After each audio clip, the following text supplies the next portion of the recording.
Colleagues, it was 1 year ago this week that the Russian invasion of Ukraine began.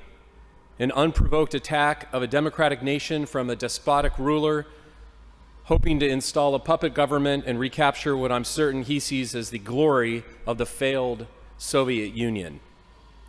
Terrible atrocities have been committed against the people of Ukraine since the invasion began.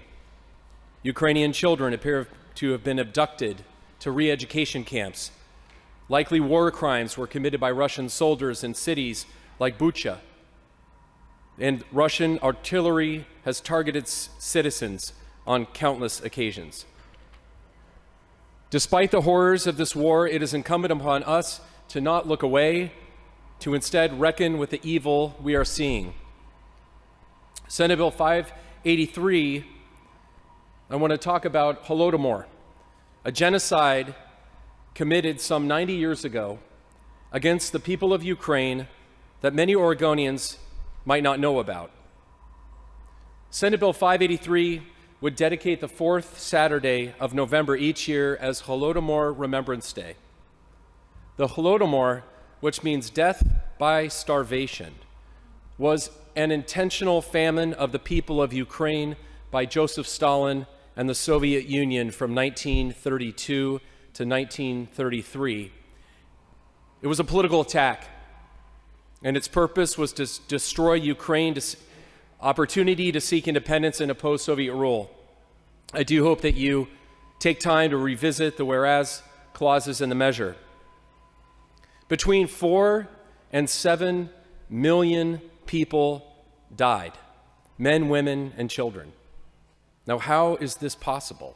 How did the Soviet Union get away with starving a country for more than a year? It's our reckoning. In part, they were able to pull off this atrocity because foreign journalists and Western nations did little to stop it.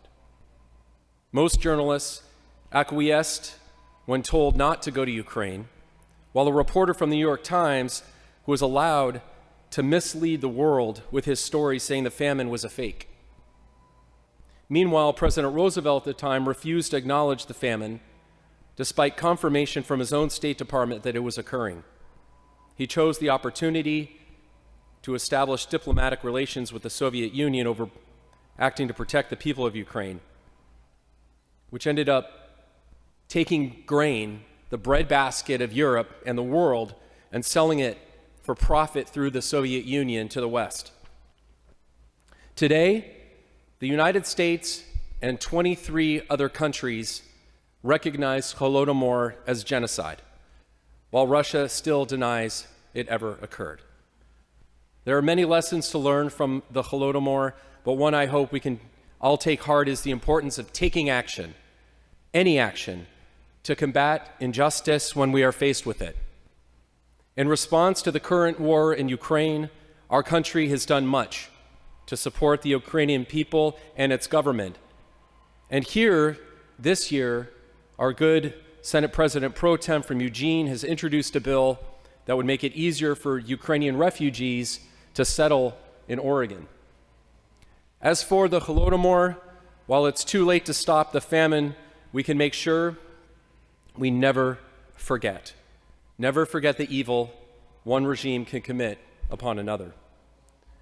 In 2017, this body voted unanimously to designate one day as the Holodomor Remembrance Day. I hope that you can all join me in supporting Senate Bill 583, ensuring Oregonians for years to come see Holodomor Remembrance Day on the fourth Saturday in November.